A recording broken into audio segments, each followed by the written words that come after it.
Welcome to our lunchtime session, day 3. We are joined by the amazing Rachel Audigé, who's going to take us on a journey through innovation and how to get back in the box. And I'm not sure about you, but over the years of working in change innovation projects, the amount of times people have told me to think outside the box, I'm fascinated about where Rachel is going to take us inside the box. And for people that don't know Rachel, she is a Franco-Australian facilitator, trainer, speaker, and coach on inventive thinking. She helps organizations eliminate the fixedness that impedes innovation so that they can harness their existing resources and generate inventive solutions, rethink their strategies, and remove the vanilla from their marketing. She's the author of Unblinkered, the quirky biases that get in the way of creative thinking and how to bust them. She's the guest lecturer for the award-winning Bachelor of Creative Intelligence and Innovation at UTS in Sydney, and is a mentor on the CSIRO's innovation program. So Rachel, I've known you for many years. It's great to have you here. I cannot wait to get my innovation creative engine on. So thank you so much for joining us. Thank you. Thanks so much for having me. Hey to everybody. Can't see many faces, but I trust you there with me. Should we get started? So my motto for last year is borrowed from the wonderful Celeste Barber, challenge accepted. I guess a lot of us had that one. And so when Julia requested that we steer away from my beloved PowerPoint, I thought, right, I can do this. And so I'll walk the talk and I will work pretty much outside of this guy. Okay, so we'll work from within this little box. If you've joined me here, you are interested in innovation, no doubt, or creative thinking. And I'd wager that most of you use that expression outside the box, thinking outside the box. I don't even need to do a chat to know how many of you do. It's so common. And I wonder how many of you know where it actually comes from. It actually comes from a guy called Joy Paul Guilford. He was an American psychologist. And he was doing work on creative thinking. Let me grab a texter. And he used a puzzle, which wasn't his puzzle. It was the 9-dot puzzle, which I've got here. And he simply said, the puzzle says, look, you've got to cover all the dots in 4 straight lines without picking up your pen. I'll give you just a second just to have a little scribble if you're that sort of person, if you're not working on something else.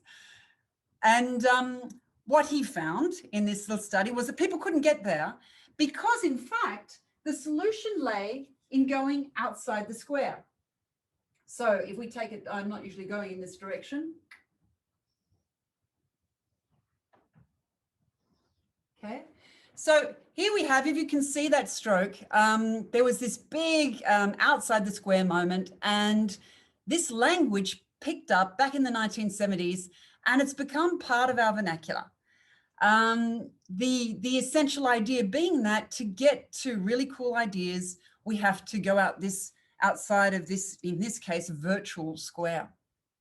The funny thing is that just because you are being told to think outside the box doesn't mean you're any better at finding this solution. And nor does it really help you to think any differently. And also what was interesting is that there was an experiment that was done in parallel to Guilford's experiment, where groups were split in 2, and one group was explicitly told the trick. And you'd think that they would have 100% success, but they didn't. And in fact, it only made about a 25% difference. It doesn't help us. Being told to think outside the square doesn't help us. In fact, this outside the box sort of thinking can lead to all sorts of issues. And maybe I'll just show you a little video to show you how I often see outside the box thinking. Let's just do a quick screen share, just 2 seconds.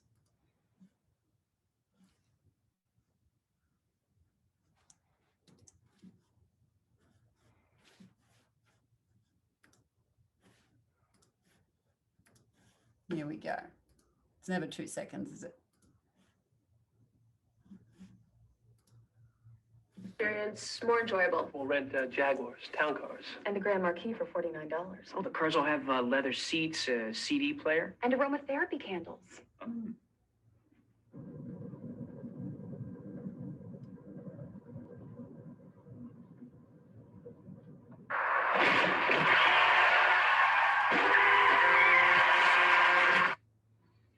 We don't really need aromatherapy candles. Maybe not the candles, but the enjoyable thing is good, you know? I love the enjoyable thing is good. I love that sort of desperate sort of attempt to hold something of the idea of the brainstorming. We don't need aromatherapy candles in a car, just as we don't need aromatherapy ideas. Outside the box thinking can lead to that exuberant sort of sense of empowerment, and then it can just lead to a disappointing sort of bubble. And when I speak to organizations, generally, if I say to them, how many of your ideas that have been outside the box have actually been implemented, they'll quickly come up with a tally of many ideas that just ended up in the drawer. So we don't need this. What we need, in fact, is some sort of constraint. And I guess the first point I want to bring to the table is this constraints, this inside the box thinking, which we cutely call the method I'm going to share with you. We've seen a lot over COVID of how creativity loves constraints. I don't know how many of you have seen the Getty Museum Challenge, but that was a beautiful example of, for those who haven't, we were invited to recreate masterpieces using the stuff in our house. And there was some terrific things. Check it out, Getty Museum, hashtag Getty Museum, really gorgeous. We've seen that works really well. What I do in a work group, if we were, just imagine we were all working together, and I would pair you up and I would say to you, I'd give you a quick challenge, and I'd simply say, hey, could you come up with a bit of exercise equipment that no one's ever seen and no one's ever used before? And there'd be a little moment of blank looks, and then you'd get to work, and then I'd get a little grab, and some of you would have some cool ideas, because we do. Then I'd say, look, same exercise, but this time I'd like some exercise equipment that I can use at the wheel while driving. And off you go. You start thinking about that. I won't use that dreadful word ideating.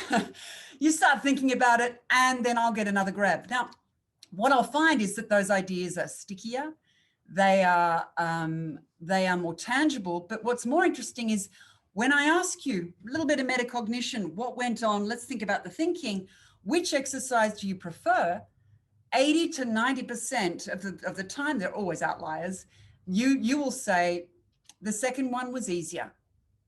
And it was easier, you'll generally say, because I didn't have a blank piece of paper, because there wasn't a big imagination leap. I was immediately in a framework, and I found my thinking was more efficient.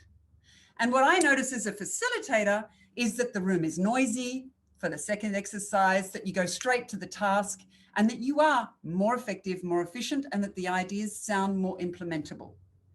So we know, we see this all the time. We know that this sort of working with what we have is powerful, and research backs it up. So we have people like the cognitive scientist Margaret Bowden, who says constraints, far from being opposed to creativity, make creativity possible.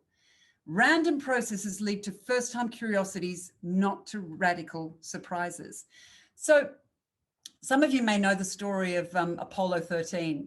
There's a terrific guy. He's a forensic engineer. His name's Sean Brady. Check him out. He does a terrific podcast. And he really dives in 6 series into Apollo 13. And we've been using Apollo 13 for years as an example of inside the box thinking. Anyway, in this rescue mission, if you recall, back then we could have lost a whole crew to air poisoning. And while this might be an example of creative desperation, when we usually get very resourceful, it's a really nice example of thinking inside the box. So the team on the ground had to simulate solutions using only what the 3 men had up in space. It was literally a situation where they had to fit a square peg into a round hole. And they used plastic covers, covers ripped from procedure manuals and duct tape and so on to put together something that would help them save their lives, stop the carbon dioxide, and get back to Earth. This is what SIT, Systematic Inventive Thinking, one of my methods and one that I find incredibly powerful for thinking and thinking inside the box. This is what we call the closed world principle. So what we mean by that is that we are so convinced of the power of constraints that we say we're going to work path of most resistance anytime we're working on any problem. And we're going to strive to use what we have as resources in the problem world, first and foremost. So that's our attempt. We will try to use what we have inside the box. Now, a neat example of that is a Japanese soap factory. So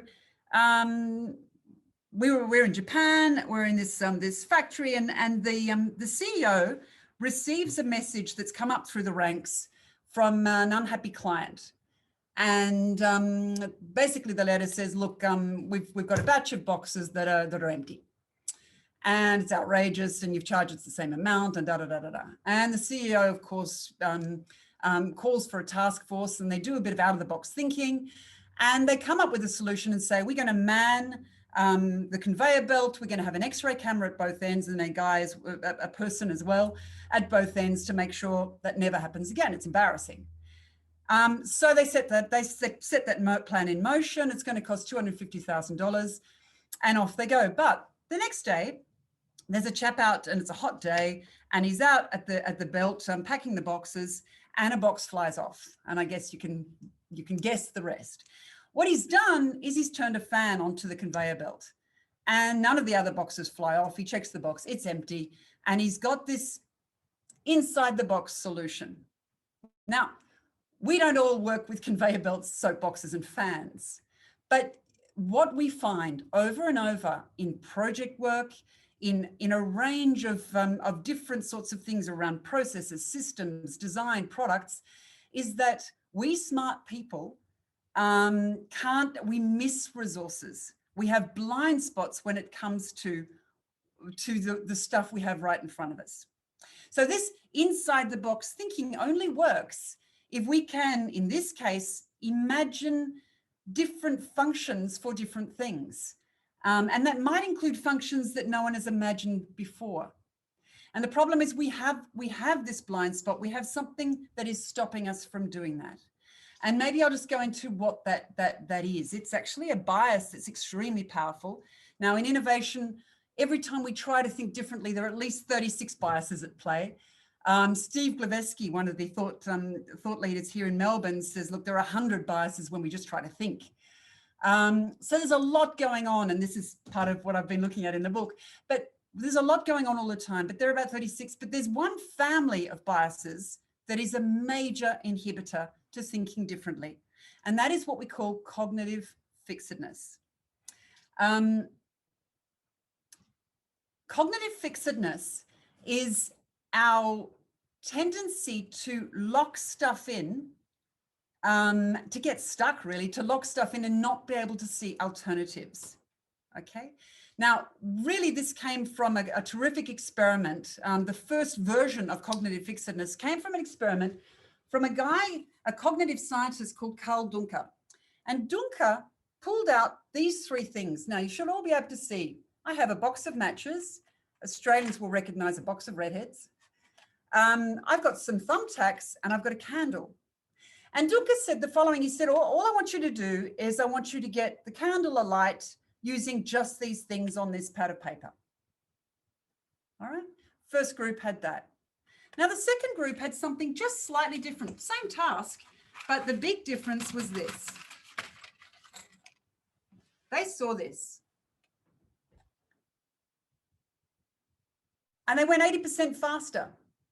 And Duncker observed, I'm guessing that most of you will have imagined the solution here. I'm hoping you will imagine the solution. What the solution was to thumbtack the drawer to the wall and stick the candle down. Okay. Now, Dunker was fascinated because he said what most people couldn't see was they couldn't imagine that the box could serve as a drawer. So they had a functional fixedness, which is the term he coined, around the box of matches. He couldn't imagine a new function for this matchbox. But those that had the matchbox open and could see their resources, they could. Now, this is an image I want you to really get in your heads, because this metaphor of opening a box of matches is fundamental to inside the box thinking. One of the ways, the first thing we do to bust up our bias, to avoid missing stuff that can be so costly in projects and everything, because it's stuff we leave on the table, ideas we leave on the table, better solutions we leave on the table. The first thing we do is open our box of matches and look at the inventory of the stuff we have available so we don't miss anything. But that's not enough. And maybe I'll give you another fixedness before I explain why. Maybe if I show you something, if I draw this and ask you what it is, Julia, Sarah, the two that I can see, tell me what that is. I see the lowercase letter I. Ah, well, that's not what I meant. There we are. What if I do that? The fridge. A fridge. I've never had the lowercase I. I must have drawn it really badly. No. There's always an outlier. So what it is a fridge. Now, 99.9% of the time, people recognize it as a fridge. And one of the reasons we recognize it as a fridge is it's so familiar. The reason it's so familiar is it stayed the same for 100 years. So why? Because initially, as most of us know, we had an icebox and we had a technical reason for having the coldest part on top. But way past the use by date of that product, we were still putting the coldest thing on top. Now, you probably can't tell, but I'm tall and I spend more time in the fridge than the freezer. I don't actually get inside, but I tend to take stuff from the fridge. And I find it really good to have my freezer on the bottom, but it took years, decades and decades, for the likes of GE to bust their bias, which was a structural bias about the fridge. And in fact, they did it with SIT. Now, I mentioned this SIT. What is this SIT? Systematic inventive thinking. I better just quickly tell you what that's about, because I'm going to go into, I'm going to tell you about it in just a second. I'll tell you about it in just a second. So we got this bias, we got this cognitive fixedness, functional, structural, and other types will stay there. That makes it really hard. It's a big inhibitor for us to work inside the box. So we need a systematic, a robust way of getting a search engine into that box so that we can look at it differently. Otherwise, we are stuck with our expertise and our usual way of doing things. And what I found really exciting back in 2005 was when I encountered an outfit called Systematic Inventive Thinking. They're an Israeli company. It's a method that's been around for 25 years. And what I discovered was we've got this cognitive bias, but that there are tools, there are patterns that have been reverse engineered into tools that are thinking tools to help us not only come up with great ideas, but also bust this bias. Now, these tools come from research that was done by a Russian engineer, a guy called Altshuler, who created a method called TRIZ. If there are any engineers online, they will know TRIZ. TRIZ was the predecessor of this back in the 1940s. And two Israeli academics were fascinated by this observation of patterns in the best ideas.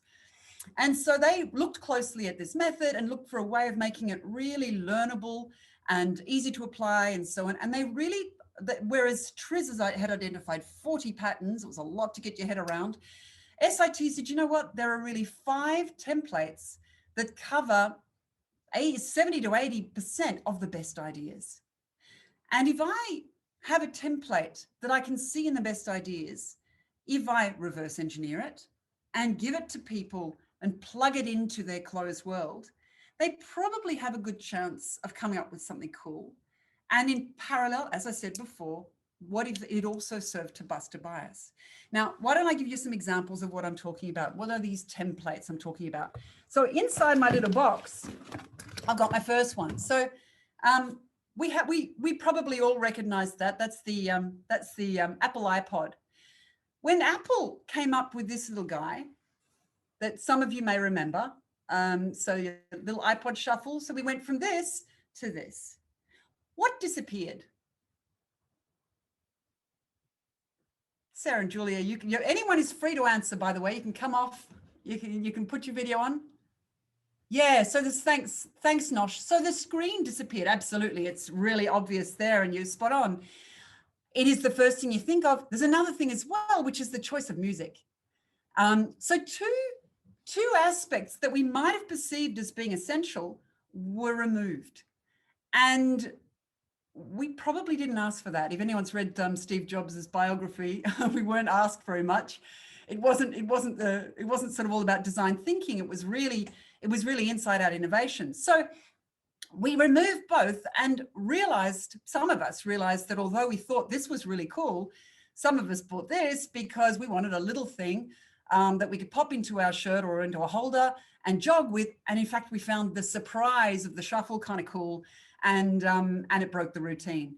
So there was this market for this. Now this was a simplification as well, but we call this pattern subtraction, and it is when something essential has been subtracted.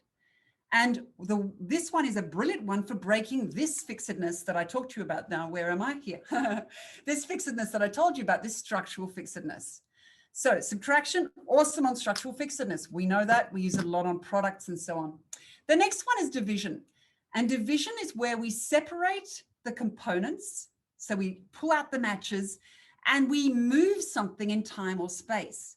Now, brilliant again on structural fixedness, and really good on processes, and amazingly good on processes. It really breaks people's fixedness and helps them see new possibilities.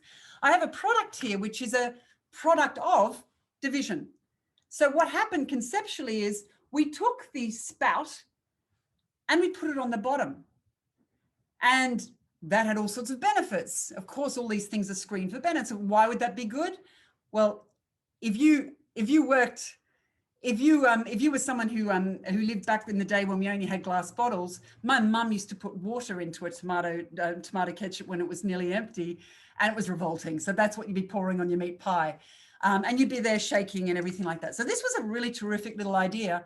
It is division. The lid has come to the bottom, and it is now being used on mayonnaise and toothpaste and all sorts of other things, because we realized that this pour from the bottom idea was really interesting. So in products, division is terrific. The third one, multiplication. This is where we copy a component, but we alter it. Now, maybe the cutest example is this. So I've only got a female one, but it's the male one that I'm interested in. Over the years, all the greats of razors have come up with a multiplication of razors. Now you may think, yeah, but all the blades are the same. In fact, allegedly they're on slightly different angles so that you get a closer shave. Now that's a multiplication. Now that may sound trivial, but it's not. And you might use it in all sorts of areas. Now, for example, imagine I wanted to innovate a roof, because I think roofs are boring. And I open the box of matches and I say, what's on a roof? And I'll go through all the, I see that Nosh loves the 5 blades. I'm actually told that a single blade is the best, but I won't break your fun there, Nosh. Imagine I want to innovate on a roof. Now, I'll open up my box of matches, metaphorically. I'll think about all the inventory of a roof. So what have I got? Well, I've got the tiles, I've got paint, I've got nails, I've got gutters. Hey, I like that gutters thing. What if I wanted to apply multiplication to that? Because I think it might bring something new. Well, what could I multiply it by? I need to think about what could change. So I might think strength, material, malleability, mobility. What about that? Gutters with mobility. Now, suddenly I've got this concept where I haven't seen that before, but what if I had gutters that could actually drop down? So I got a lever and I can drop it down and just spray it off. And that could be really cool, because then I could clean my gutters on a side that was less accessible. So there you are, cute idea, multiplication. All right, the next one is task unification. Now there are many situations where we see task unification, a lot in the ad world, where we use something in the urban environment to get an idea across. One idea I love is from London, when they were running out of blood, and they looked at their urban closed world inside the box, and they said, what do we have that can get that message across? And they said, well, look, we're talking about blood. Let's go for anything that's red that's a bit iconic. What do you have? Double-decker bus, letterboxes, telephone boxes, fantastic. So then what did they do? They simply drained the red of some iconic pieces like that, and then just put the message, London's running out of blood. It was so compelling and a terrific use of the available resources. And you can imagine it wouldn't have cost a lot. Now, I thought this was a cool one as well. What sort of task unification? What could I task that up to do? There's a lovely little video by a guy called Julian Mather, who does some terrific work in making videos for anyone who wants to do video work. Julian uses this for all sorts of things. He even clips two together and puts his phone on top of them. It's really clever. A lot of people have used it to run cables through. Yesterday, I broke my clip and I put it into my hair and realized that worked quite well as well. Some people put their notes when they're doing this sort of thing right in there and so on. This is task unification. It is using something that wasn't designed for a certain purpose and tasking it up with something new. Now that's a very intuitive one. But when we're using these tools, we don't do it intuitively. We do it with very systematically and very intentionally, and often in a way that goes against the grain. We are busting fixedness. There's a lot of resistance to this, even if that feels perhaps more intuitive. So what's the last one? The last one has a weird name. It's called attribute dependency. What we mean by that is that in some way, we have created dependencies between two attributes that either weren't connected before, or we've broken dependencies between attributes that were connected. Now, let me make sense of that. I've got my favorite alcohol here. You may not be able to see it. That's a pisco. It makes pisco sours. And my son makes a mean cocktail, as I discovered, over every Friday of COVID. And so pisco sours. So we don't care about pisco sours, even though I do, but we do care about happy hour. Happy hour is a really nice example of attribute dependency. Doesn't feel innovative anymore, but it's a good example. So what happened with happy hour? It was actually invented out on a submarine, and I've forgotten the name of the submarine, but they were bored and they were thinking, how could we do something fun? And they created a new dependency between, look at me hugging my bottle, a new dependency, I'll put it down now, a new dependency between price of drink and time of day. And of course, prior to that, there was no connection. You just paid a certain price, didn't matter what the time of day was. And of course, happy hour brought this connection. There are many other cool examples. There's a bank that was looking for new ways of looking after, new ways of managing their mortgage, new offers. And they said, what if we created a nice little dependency between age of a baby and the mortgage payments? And they thought, well, hang on, what if we gave them a 3-month break when they've just had a baby? So they had this really nice thing where, families really appreciated it because they get to spend just that little bit of money.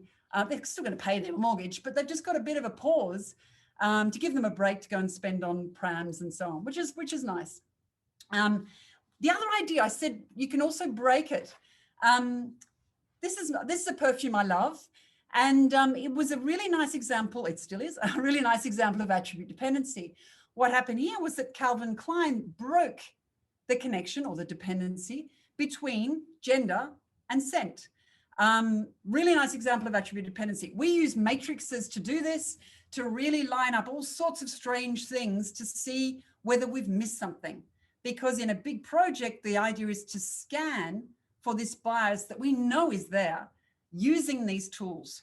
So you might do it when you've already got a project running, or you might do it when you're back trying to come up with cool ideas. In both cases, you are likely to unearth things that are more elegant and more feasible because you're working with what you've got. Now, what's perhaps the fourth thing I want to talk about, which is really, how do you use these things inside out? You're working with tools, using what you have, how you work with them inside out. And maybe the point here is that we've done a lot of great work on customer centricity. And we knew we needed to, we've stopped that sort of big technology push over the years. And we've done some terrific work in design thinking and understand the customer and needs and pain points and so on. That's fantastic. But in the process, we've sort of forgotten how to be introspective and work with what we have. And I am passionate about us knowing how to do both. We talk a lot about agile thinking. The agility I try to work on with people is that agility to work in both directions. Now, what do I mean both directions? Let's imagine you are working on a new product in your company, and you're on a prototype, it's already really advanced, and you are about to send it off for manufacturing. And imagine I rock up, and you don't know me from a grain of salt, and you're thinking, what's this girl doing in the office? And I'm presented as this innovation consultant or whatever I'm presented as. and I say, we're going to run a session, and your innovation lead has forced you to be in there, and you've been voluntold, and off you go. Anyway, you're in this workshop, and then I say to you, look, what I'd like you to do is tell me about your prototype and list its components. So a little bit reluctantly, you start listing the components of your prototype, and you tell me, it's got a screen, it's got connectors, it's got this, and then one of you says, look, it's got a backup battery pack. You can't touch that. That's it's legal. It's legally binding. We have to have a backup battery pack. Now, in my mind, I immediately go, oh, I'm going to hit that battery pack, but I don't tell you that then. Anyway, so we go through all the components, and then I pair you up, and I say, right, you've got the screen, you've got the battery pack, you've got this, and I say, I think we're going to try subtraction. And I ask them to remove this thing that they've said is quite essential. So there's a pair that's got a battery pack, and they're going, oh, for goodness sake, what a waste of time. And I ask them, and I facilitate this through, and I'm up against their resistance and their fixedness. And then this pair says, all right, so if I've got to work with this, and I say to them, look, help yourself. Say, in what situation could this be beneficial? How could it work, and so on? Now, they resist it for a while, and then they say, well, it couldn't stay as is. I'm in an operating theatre. I've got a bit of technology that's there. I didn't give you the backstory, but let's just say it's a bit of technology for medical in an operating theatre to put people to sleep. It's connected, it's in this room. And I say, look, I can't leave it as is. It's too vital. However, there is a battery pack in the operating theatre that's connected, that's in the room. What if we connected it? And then sparks start flying, and they go, well, actually, that would be even better, because then it would be lighter and cheaper. And then the other group that had the screen go, but hang on, we could do the same. We don't need a screen on our thing because it could also be connected. Then the doctors are only looking at the one screen, and so on and so on. And this thing snowballs, and you walk out of there and your prototype gets halved in cost, in size, in weight, and so on. And this happened. It was a Johnson & Johnson product, but it happens all the time. We often have this sense, in fact, the litmus test for this stuff is after a workshop or a training session, people go to the coffee machine, you hear them say, surely we thought of this. And it's this weird obviousness, simplicity and obviousness that is not us being smarty pantsers. It's simply this new search engine going through the stuff we already have, and we need that badly. So the process they've just gone through of looking at their existing situation or their closed world, going through its components, applying a tool, and then saying, what's my virtual situation? Then saying, how could that be beneficial? Desirability. How could that be? What could be is it feasible? So going through what most people would be thinking of as desirability, feasibility, viability. We talk about benefits, challenges, adaptations, same. We call this function follows form. And what we are in practice doing is we're suspending our cognitive fixedness, plugging in a tool into our closed world, into our box, and then coming up with something strange and then asking, what could that be good for? And by the way, our brains like this. Let me just show you this because that's a bit odd without me showing you this. I'll show it on a drawing.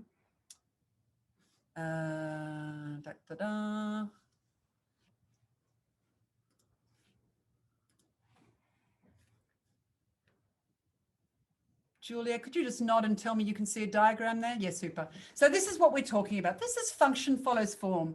You have an existing situation. We apply a thinking tool. So this is the form. Yeah, we're creating a form and we stop at this virtual product. By the way, at this point, all we've done is spend our time and possibly the cost of your facilitator. Okay, you haven't broken anything really. It's very safe thinking. These are thinking experiments. This is where, when I've created my form at this virtual product, where my fixedness is at its peak. So here I'm thinking, blimey, this is ridiculous. Why am I doing this? This feels weird. It feels broken. We then need to visualize it and pause. And if you don't have a good facilitator there, you will bounce off it and brainstorm. And you may end up with consider it an aromatherapy idea. By the way, you still may have aromatherapy ideas, but there's a chance you won't, a good chance. So then we'll say, well, look, should we do it? Can we do it? Adaptations, ideas. And this is where we're saying, well, what's it good for? We're almost going solution to problem. Now, once again, we know how to do the reverse. We're very good at having specs and then working through to that. It's harder, but we're good at it. And often we start that with an insight. And so that's super powerful. In the example I just gave you, they didn't have any extra insights. They didn't go in saying we've got to remove this or change this or it's too heavy. They knew stuff about it. They went in as experts, but they didn't start, their starting point was not a customer and was not an insight. And I believe that we need to know how to do both. Because by the way, customer insights are awesome, but sometimes they don't know what they don't know. And they might even give you the same insights as all your competitors. So wouldn't it be cool if you could also tap into the stuff you already have and increase the chance of feasibility? So that's function follows form. What else did I want to say? Well, it's really considered a backward process, but it is, the starting point is what you already have, which makes it super powerful. So the exercise I'd love to give you, the mission, if you accept it, is the following. The next time you're faced with a challenging problem, I'd like you to try this exercise. So you'll hear the function follows form going there. So decide on your degree of resolution. And this is what closed world is. You're deciding what the problem world is and you're saying, well, I'm going to stop there. And then you're going to have a look at what's in there, your matches. What's there? What do I have to work with? This artificial constraint you're going to use to try to make the ideas more feasible. Yeah. But then you're going to say, well, what if I then go through each one? Then you're going to pick a tool and say, I'm just going to, why don't I just pick one? I'm just going to pick task unification. I'd like you to try task unification. Simply have a think about how each of those things could serve a new purpose. So have a clear purpose in mind or a clear message in mind and give each of these components this new purpose. Just yesterday, I was training a team and we were talking about drink driving. So what if you were in a bar and you did this in a bar and you detailed every single thing that you have in a bar and then you gave every single item the task of getting that message across, don't drink and drive. I can tell you the ideas are sensational. Suddenly the urinal has a sticker on it that you've got to target and it doesn't say don't drink and drive, it says don't drink and die when you pee on it. And so on. There are so many cool things to do, using a mirror that just goes blurry, breaking a mirror and having a little sign on it saying this is you if you drink and drive, and so on. So as soon as you zoom in like that, you get more granular, you grittier, you get stickier in messaging, but it works too for products and systems and so on. So maybe just to leave a bit of inspiration, I love this campaign, this really clever idea. Some of you may know the Super Bowl. I've never been to one. I have been to American sporting events, but they're pretty sensational. And Volvo was heading to the Super Bowl. And I'm not promoting Volvo. I'm promoting this cool idea, okay, and the thinking behind it. Anyway, I'm not promoting the Super Bowl either. But anyway, we're at the Super Bowl. Volvo's going. They don't have a big budget. All their competitors do. And let's see this through SIT, systematic inventive thinking eyes. Volvo says, well, what do I have to work with to get my message across in a cost-effective way? Realistically, what do I have in the Super Bowl? Now imagine everything. They got the popcorn, they've got the tickets, they've got the stadium, they've got music, they've got all these hundreds of things they could work with in a Super Bowl event. What's really interesting, and this taps into some problem-solving thinking as well from SIT that we haven't got time for, but if you're interested, it's really powerful because it's all about using the problem as a resource. But here they are seeing a problem or a threat as one of their resources. But one of the things that they know will happen is that their competitors will show these stunning, expensive ads. This is the moment to put your big ads out. And so they think, well, what if that were our resource? And what if the more they show ads, the better it is for us? How are we going to leverage the ads that are shown by others? So I'll share screen and show you that because it's a sensational little campaign, little coup that they got away with. Super Bowl Sunday. The US is big, loud, and expensive. Sweden is Swedish. So how does Volvo compete with the other car brands and their millions spent on commercials during the game? We don't. We steal it.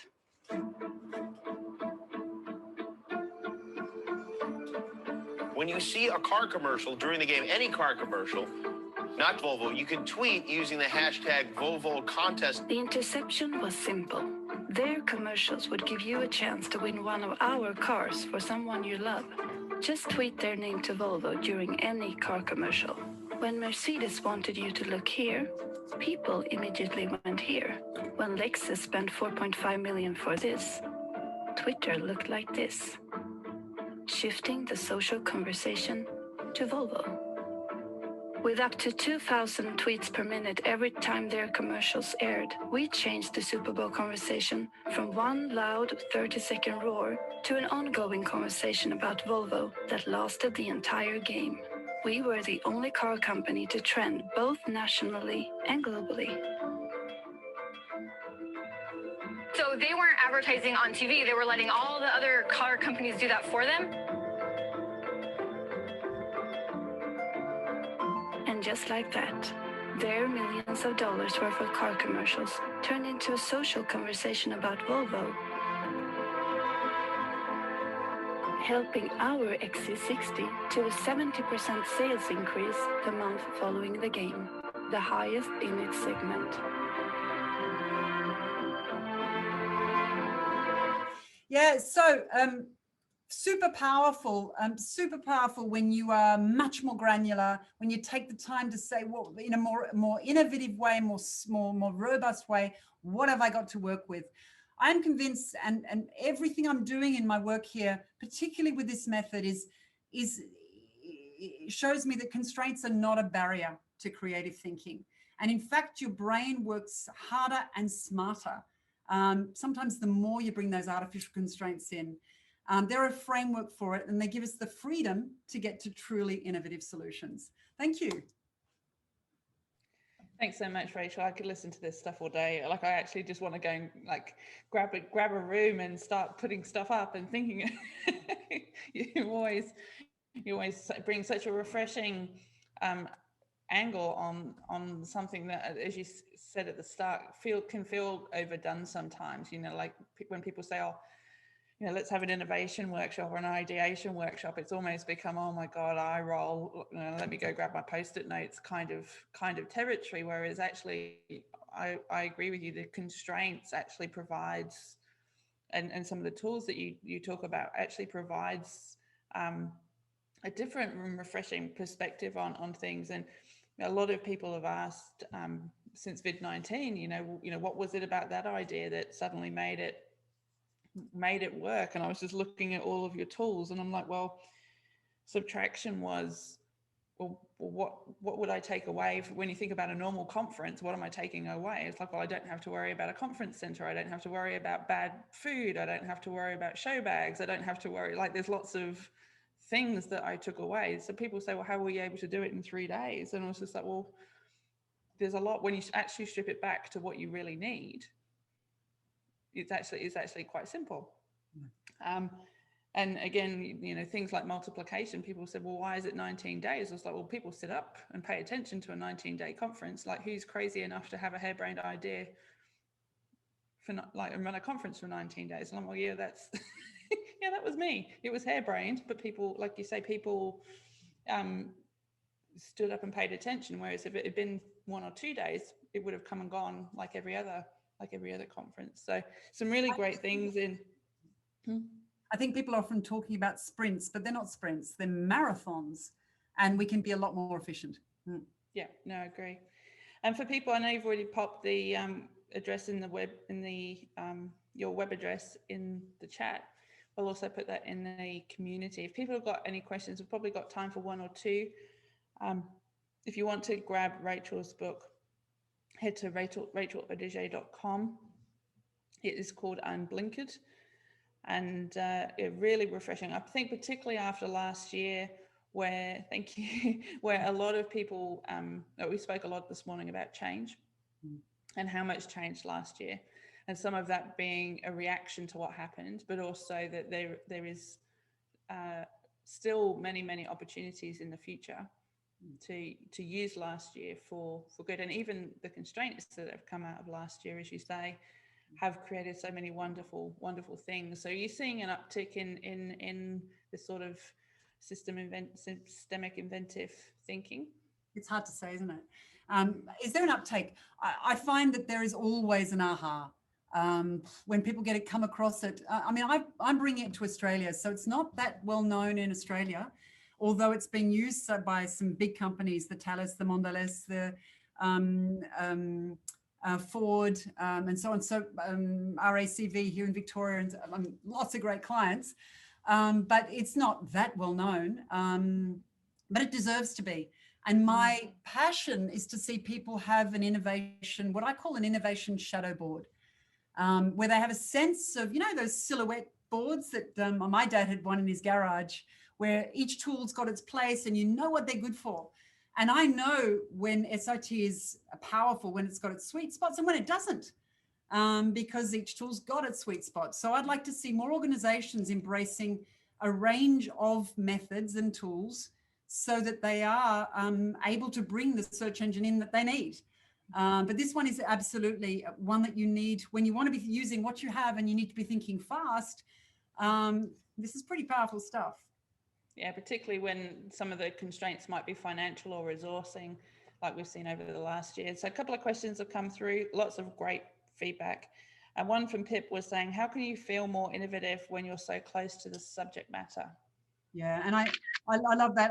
Pip, I think it's the it's kind of I'm not gonna make the mistake of running around with my hammer and seeing everything as a nail.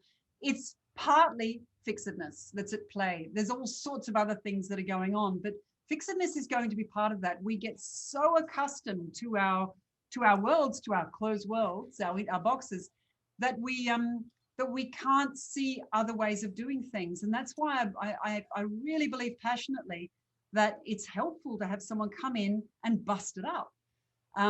It's extraordinary to see how people can have a set process. And I worked in an organization that had loads of processes. You know, it needed them. We were working in medical, pharmaceuticals and so on. We needed our processes. But it was still extraordinary to see that when one step gets moved, we suddenly see that it's all far more malleable than we thought, and that other possibilities were there, but we couldn't see them. Yeah. So I think that is exactly when you are so close. I'm always working with experts who are very close to it. That is where you have the most fixedness. Wayne said, wow, amazing commercial. Where can I find it? But more importantly, so we'll get the link from you. But more importantly, he said, inside the box thinking sounds like this approach would be well suited to coaching. Do you have any experience applying it with the coachee? I think yes, in the sense that what I guess the most beautiful thing about it is I believe it's incredibly growth mindset. We are saying to people, you're richer than you think. And I think that is a deep part of coaching. So we are saying you've got the stuff there. You need to bring a different way of looking at it. So I'm using it a lot in strategy coaching. certainly going into business model coaching and so on, because I can use the same sort of thinking to bust up a business model canvas or to even look at a SWOT differently. But also I find that it helps, it helps in that sense that you are there. You are always able to bring this as a fresh way of thinking about something. What happens if you didn't have that? What if you flipped that round and saw that differently? What if we multiplied that and changed it and so on? Why not? Why not? Yeah, the premise is the same. I haven't applied it directly onto a person using these 5 tools. I have with the problem solving, where we are talking about flipping the problem around. As I said, I haven't got time to go there, but I certainly have there, and I've worked with people living with disability and so on in that space. So that's a different conversation. Rachel, wonderful session. So much positive feedback. So we'll make sure we get the video and the chat to you as well, so you can sit and enjoy all the wonderful praise. I love your energy, love everything that you're doing. So keep going, and I'm going to get my hands on your book as well too. So expect an order through the website from me. Yeah. Thank you so much, everyone. We're going to take a short break. We'll be back with Ishan Galapathy, who's going to take us on a journey about how to be more productive, or in particular, how to make our teams more productive, which is probably a nice follow-on conversation from this one. So it'll be interesting to see how his view of the world agrees or disagrees with yours, Rachel. So I'll connect you offline. Who wants like-mindedness? You want divergent ideas here. It's great. Absolutely. Thanks again, everyone. See you soon. Thanks, Julia. Bye-bye.